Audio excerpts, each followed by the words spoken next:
Hello दोस्तों, मेरा नाम है योगेश कुमार और स्वागत है आपका आपके अपने यूट्यूब चैनल स्टडी फाइन पे। दोस्तों, स्टडी फाइन के इस वीडियो में हम देखने जा रहे हैं पार्टनरशिप से पार्ट 2। पार्ट 1 मैंने इसका ऑलरेडी अपलोड कर दिया है, तो जिन बच्चों ने अभी तक वो पार्ट नहीं देखा है उनको मैं डिस्क्रिप्शन में लिंक दे रहा हूँ, वहां से वो देख सकते हो या आप प्ले लिस्ट से जाकर के भी देख सकते हो। तो चलिए दोस्तों, स्टार्ट करते हैं आज का वीडियो।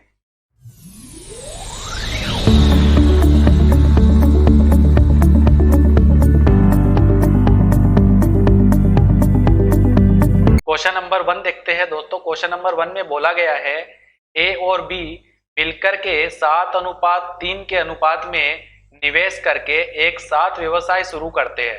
अगर कुल लाभ का जो 8% है वो दान में चला जाता है तथा एक का हिस्सा हमें दे रखा है 1127 रुपए, तो हमें बताना है कि कुल लाभ कितना था। दोस्तों, क्वेश्चन आपको समझ में आ गया होगा।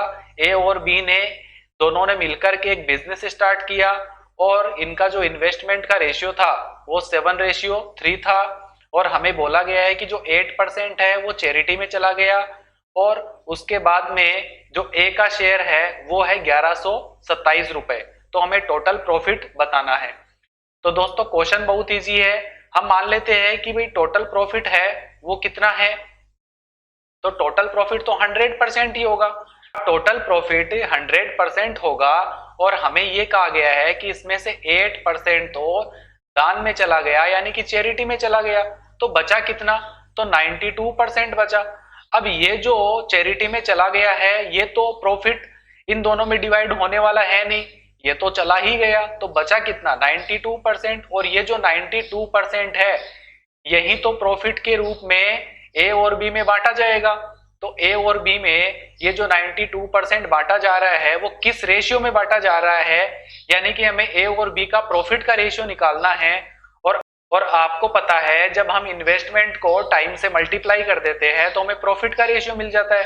अब इन्वेस्टमेंट का रेशियो तो हमें क्वेश्चन में दे ही रखा है 7:3 और उसके बाद में टाइम का रेशियो हमें पता नहीं है, लेकिन हमें इतना पता है कि दोनों का टाइम तो सेम ही रहने वाला है। और वो इसलिए रहने वाला है क्योंकि हमसे ये नहीं कहा गया है कि भाई दोनों ने कोई अलग अलग बिजनेस स्टार्ट किया है, यानी कि अलग अलग टाइम पे स्टार्ट किया है, ऐसा तो कुछ है ही नहीं।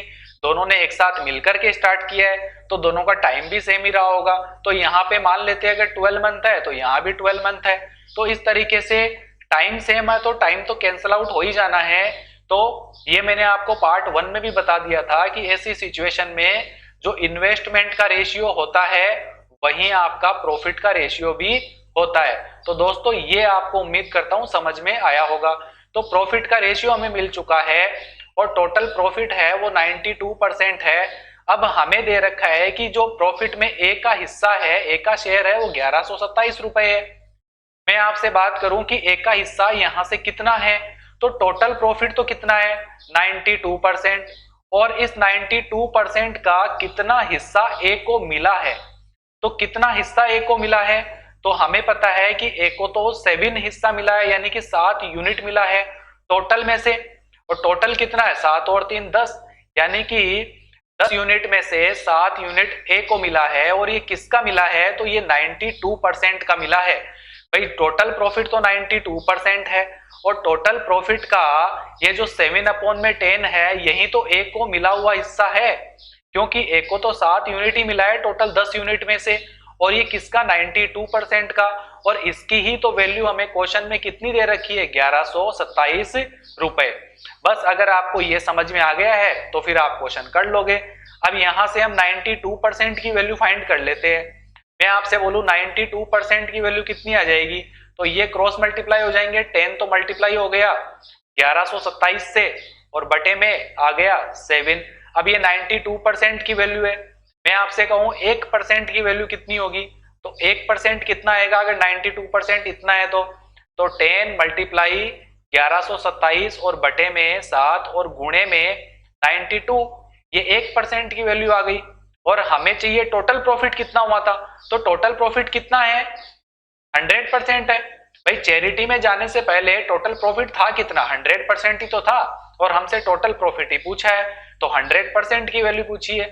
1% है वो इतने के बराबर है तो 100% कितने के बराबर होगा? इसी को हम 100 से मल्टीप्लाई कर देंगे, ये 100% की वैल्यू आ गई। बस आपको कैलकुलेट करना है और आंसर फाइंड करना है, तो कर लीजिए। 7 से कैंसिल आउट कर देता हूं मैं इसको, और ये 7 1 जा 7, उसके बाद 42 मिल गया 6 टाइम और 1 टाइम 161। उसके बाद में 23 से कैंसिल आउट कर सकता हूं मैं, 23 से 92 कैंसिल आउट हो जाएगा 4 टाइम, और 23 से ये हो जाएगा 7 टाइम। उसके बाद 4 से हम देख लेते हैं, ये 25 टाइम कैंसिल आउट हो गया। अब 25 को 7 से हम मल्टीप्लाई करेंगे तो कितना मिलेगा हमें, तो 25 को 7 से मल्टीप्लाई करोगे तो 175 मिलेगा। मल्टीप्लाई में कितना है, 10 है, तो आप 10 लिखिए। कितना मिल गया, 1750 रुपए। ये हमें मिल चुका है टोटल प्रॉफिट, यानी हम ऑप्शन नंबर सी के साथ जाएंगे। उम्मीद करता हूं दोस्तों आपको ये क्वेश्चन अच्छे से समझ में आ गया होगा। बस कॉन्सेप्ट पे आप बने रहिए अपने, कोई भी क्वेश्चन आप इजीली सॉल्व कर सकते हो। तो चलिए देखते हैं क्वेश्चन नंबर 2। दोस्तों क्वेश्चन नंबर 2 में हमसे बोला गया है ए ने बी के निवेश की तुलना में 20% अधिक निवेश किया और बी ने सी की तुलना में 20% कम निवेश किया। यदि तीनों व्यक्तियों का कुल निवेश हमें दे रखा है तो सी का निवेश हमें निकालना है। क्वेश्चन आपको समझ में आया होगा। ए ने बी की कंपैरिजन में 20% ज्यादा इन्वेस्ट किया है और बी ने सी के कंपैरिजन में 20% कम इन्वेस्टमेंट किया है, और तीनों का मिलाकर के जो इन्वेस्टमेंट था वो 6210 था। तो हमसे बोला गया है कि सी ने कितना इन्वेस्ट किया। तो यहाँ 3 लोगों की बात हो रही है, ए बी और सी। अब आप देख लीजिए किसने कितना इन्वेस्ट किया, इनका रेशियो आपको फाइंड करना है। ए ने बी से 20% ज्यादा किया, यानी कि अगर बी ने 100 किया तो इसका 20% यानी कि इसने 120 किया। इसी तरीके से हमसे आगे कहा गया है कि बी ने सी से 20% कम निवेश किया, तो हम मान लेते हैं अगर सी ने 100 किया है तो इससे 20% यानी कि इसने 80% किया है। तो दोस्तों ये एक तरीका हो सकता है इस रेशियो को बनाने का। और अगर आपको फ्रैक्शन वैल्यू पता है तो आपको कुछ कैंसिल आउट करने की जरूरत नहीं है, आप डायरेक्ट भी लिख सकते हो। तो आप यहाँ पे देखोगे ये 100 है बी की वैल्यू और ये 80 है, आप इनको सेम बना लीजिए। तो मैं यहाँ 8 से मल्टीप्लाई कर दूंगा तो ये 800 हो जाएगा, और यहाँ 10 से कर दूंगा तो ये 800 हो जाएगा। सेम हो गया बी का। तो उसके बाद यहाँ 10 से मल्टीप्लाई किया है तो यहाँ भी 10 से करना पड़ेगा, यहाँ 8 से किया है तो यहाँ भी 8 से मल्टीप्लाई करना पड़ेगा। तो अब आप देख लीजिए ए की कितना आ गया है, ए की वैल्यू हमें कितनी मिलेगी, आप 12 को गुणा कर लीजिए तो 96 और एक 0 लगा दीजिए। ए का आ गया है, बी का रेशियो कितना मिलेगा, तो 800 मिलेगा, और सी का रेशियो कितना मिलेगा, तो सी का 1000 मिल जाएगा। कैंसिल आउट हो रहा है 0 से तो आप कैंसिल आउट कर दीजिए। आगे 4 से ही कैंसिल आउट हो रहा है तो 4 से कर दीजिए। ये 24 टाइम हो जाएगा, ये 20 टाइम हो जाएगा, और ये 25 टाइम हो जाएगा। ये आपको फाइनल उनके इन्वेस्टमेंट का रेशियो मिल चुका है। दोस्तों या तो आप इन्वेस्टमेंट का रेशियो ऐसे फाइंड कर लीजिए, या अगर आपको फ्रैक्शन वैल्यू पता है, मैंने आपको परसेंटेज के पार्ट 1 में ही समझाया था किस तरीके से फ्रैक्शन काम करती है। जैसे हमें 20% दे रखा है तो 20% की फ्रैक्शन 1/5 होती है। अब हमें ये कहा गया है कि जो ए है, ए ने बी से 20% ज्यादा किया है। अब 20% यहाँ इसका मीनिंग क्या हुआ कि जो 5 है उसका 20% कितना होता है, 1 होता है। यानी कि अगर बी ने 5 इन्वेस्ट किया है तो ए ने 20% यानी कि 1 ज्यादा किया है, इसने 6 किया है। इसी तरीके से बी ने सी से 20% कम किया है, यानी कि अगर सी ने 5 किया है तो इसका 20% यानी कि 1, और 1 कम किया है यानी कि इसने 4 किया है। तो आप डायरेक्ट वैल्यू रख सकते हो अगर आपको फ्रैक्शन वैल्यू पता है तो। आप इसको सेम बना लीजिए, यहाँ 5 और यहाँ 4 है, मैं यहाँ 4 से मल्टीप्लाई कर दूंगा और यहाँ 5 से मल्टीप्लाई कर दूंगा तो ये 20 हो जाएंगे। उसके बाद यहाँ मैंने 4 से मल्टीप्लाई किया है, यहाँ भी आप 4 से मल्टीप्लाई कर दीजिए।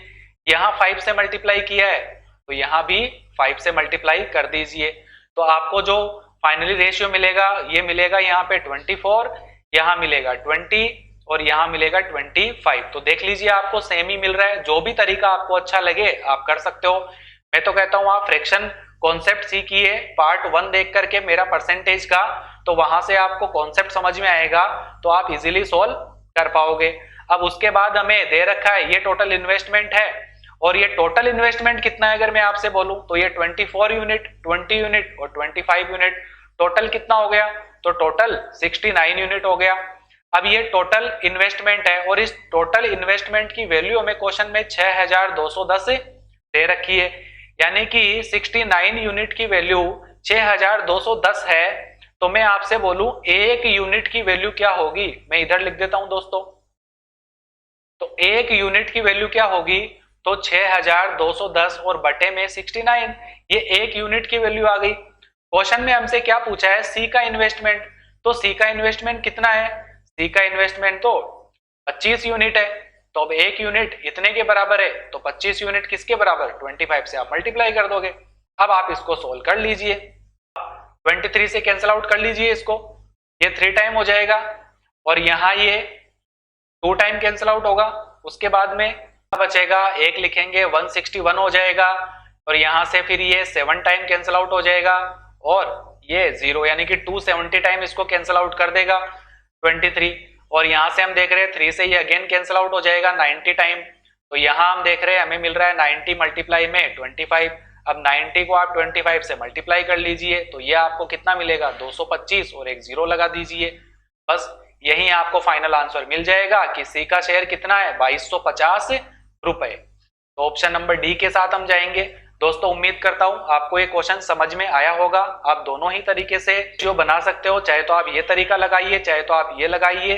मैं अगेन कह रहा हूं आपसे, आप परसेंटेज कॉन्सेप्ट सीखिए, तो इससे आपको थोड़ा सा टाइम आपका बचेगा। तो चलिए दोस्तों देखते हैं क्वेश्चन नंबर 3। ए और बी ने क्रमशः 8000 और 6000 रुपए से एक साझेदारी में प्रवेश किया या कोई बिजनेस स्टार्ट किया, दोनों ने मिलकर के 4 महीने के बाद में ए ने 4000 रुपए उसमें से वापस निकाल लिए और बी ने 4000 रुपए और उसमें निवेश कर दिए, यानी कि उसमें और ऐड कर दिए। 4 महीनों के बाद सी भी 12000 रुपए से व्यापार में शामिल हो जाता है, और इस तरीके से फाइनली जो वर्ष के अंत में है उनको 28350 रुपए का लाभ होता है। तो हमसे बोला गया है कि बी का हिस्सा सी के कुल लाभ से कितना अधिक है, और ये हमसे पूछा है 1 वर्ष के बाद में। दोस्तों क्वेश्चन आपको मैं समझा देता हूं फिर से। ए और बी ने मिलकर के पार्टनरशिप में कुछ इन्वेस्टमेंट किया, एक ने 8000 किए और एक ने 6000 किए और एक बिजनेस स्टार्ट कर लिया। 4 महीनों के बाद में ए ने 4000 रुपए उसमें से निकाल लिए और बी ने उसमें 4000 रुपए और ऐड कर दिए, और उसके 4 महीने बाद में सी भी उनके बिजनेस में शामिल हो गया, और कितना, 12000 रुपए का इन्वेस्ट करके। और हमसे बोला ये गया है कि जो बी का हिस्सा है वो सी का जो भी प्रॉफिट हुआ है उससे कितना ज्यादा है 1 वर्ष के बाद में। तो दोस्तों क्वेश्चन हम कैसे सोल्व करेंगे, तरीका वही रहने वाला है, बहुत ही इजी क्वेश्चन है। क्वेश्चन आप थोड़ा सा लेंथी देख करके डरने की जरूरत नहीं है। यहाँ 3 लोगों की बात हो रही है, एक ए की, एक बी की और एक सी की। हमें पता है कि ए ने कितना इन्वेस्ट किया, तो ए ने 8000 रुपए इन्वेस्ट किए, और ये 8000 रुपए कब तक रहे, तो ये 4 महीनों तक रहे, क्योंकि हमसे बोला गया है क्वेश्चन में कि 4 महीनों के बाद में ए ने 4000 रुपए वापस निकाल लिए, यानी कि ये जो 8000 रुपए थे ये तो शुरू में 4 महीनों तक थे, उसके बाद में क्या हुआ, तो प्लस लगा करके लिखिए, उसके बाद 4000 रुपए निकाल लिए, यानी कि 8000 में से 4000 निकाल लिए तो बचे कितने, 4000 ही बचे। और ये 4000 कितने टाइम तक बचे, तो ये तो पूरे लास्ट तक रहे हैं, उसके बाद तो उसने ना कुछ निकाला और ना ही कुछ ऐड किया है। तो शुरू के 4 महीने थे वो तो 8000 रुपए थे, उसके बाद में जो लास्ट के जो 8 महीने बचे थे, 8 महीने क्या रहे, ये 4000 रुपए रहे, तो ये 8 मंथ के लिए रहे, तो आप मल्टीप्लाई 8 कीजिए। फिर रेशियो, अब बी की बात करते हैं इसी तरीके से। बी ने शुरू में कितने किए, 6000 रुपए इन्वेस्ट किए। अब बी ने भी 4 महीने बाद ही क्या किया था, बी ने 4000 रुपए और निवेश कर दिए, यानी कि ये जो 6000 रुपए थे ये तो शुरू में 4 महीनों के लिए थे, और उसके बाद में इसने 4000 रुपए और निवेश कर दिए, यानी कि टोटल कितने कर दिए, अब 10000 कर दिए।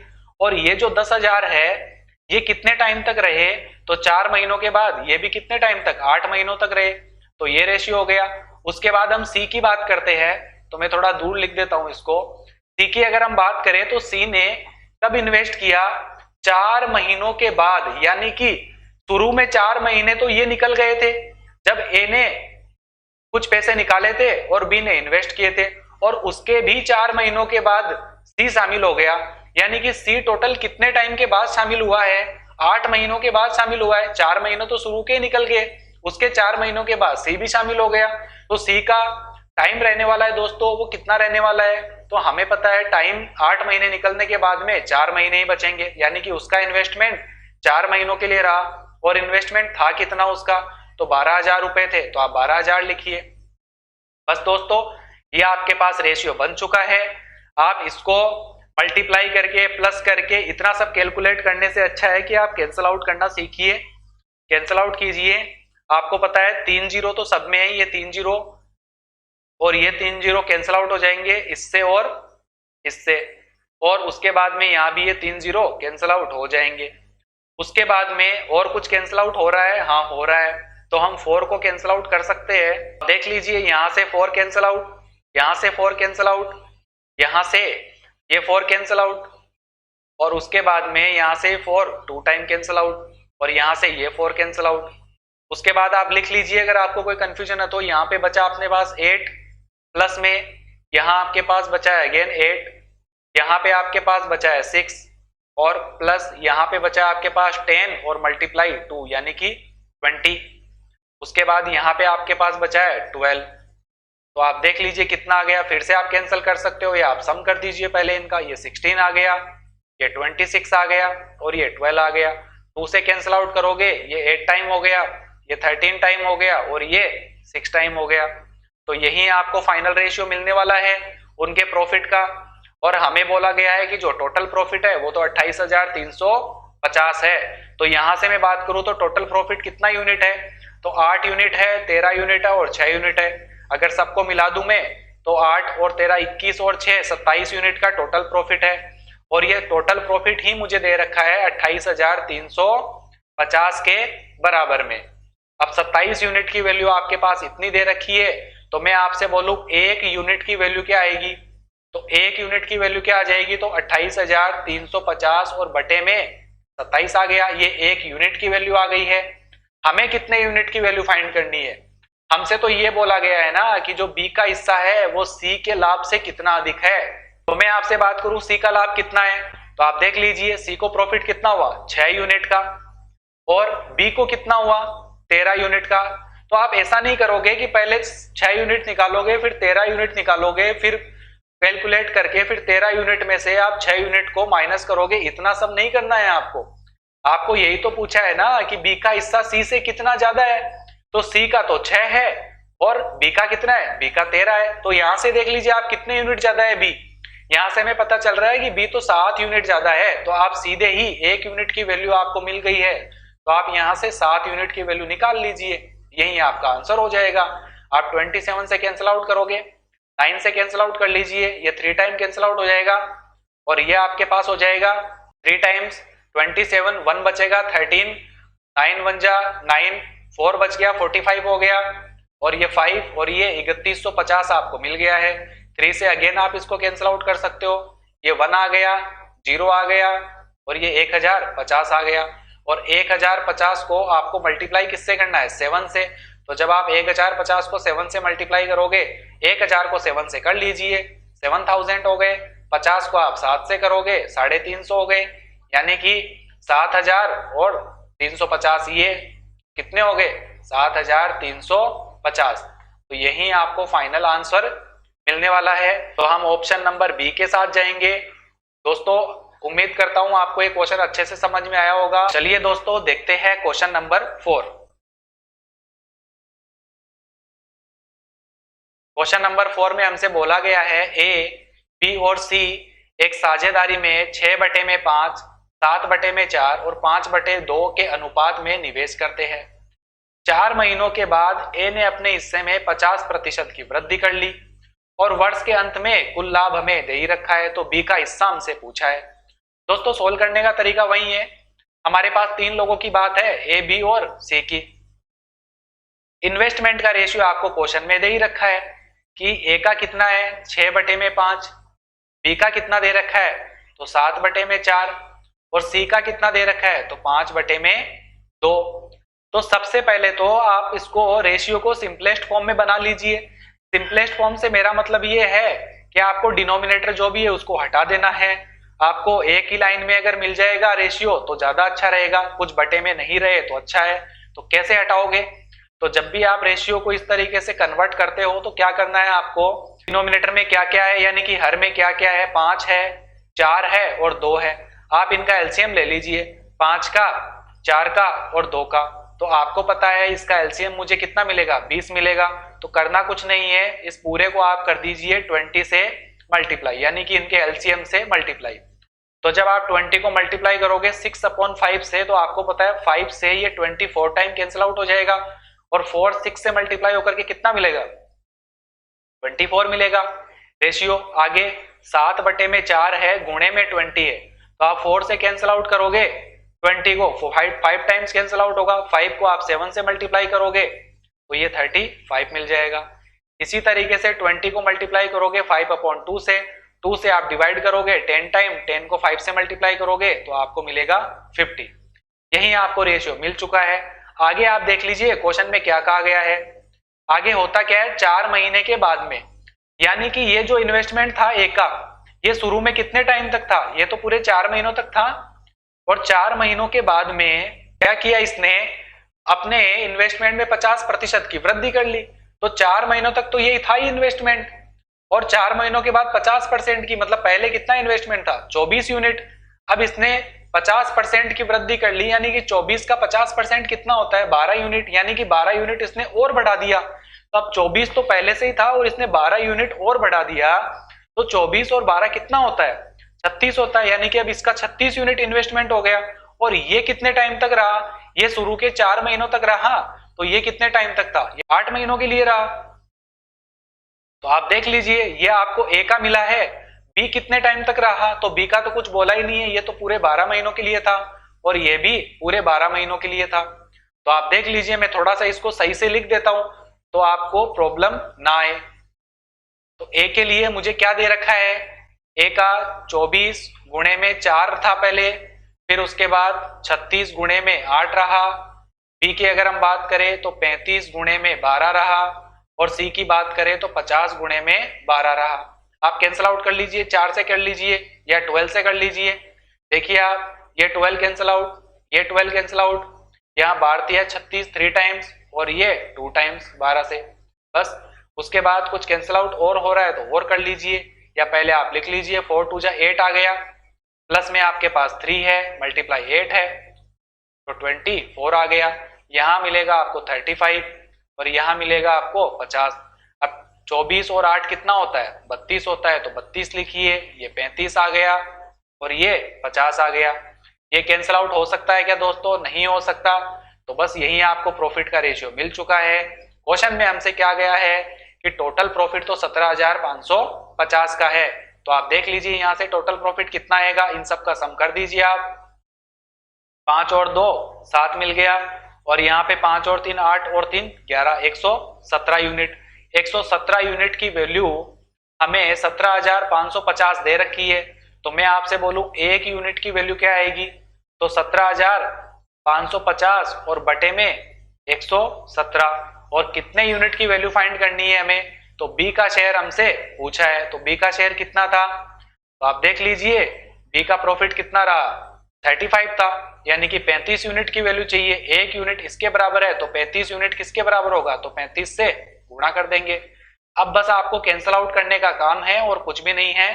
13 से आप कैंसिल आउट कर सकते हो, 13 से जब मैं कैंसिल आउट करूंगा तो ये 9 टाइम कैंसिल आउट हो जाएगा, ये 1 टाइम होगा, 4 बचा, 45 हो गया, ये 39 हो गया, 6 बचा, और ये 5 टाइम्स, और ये 1350।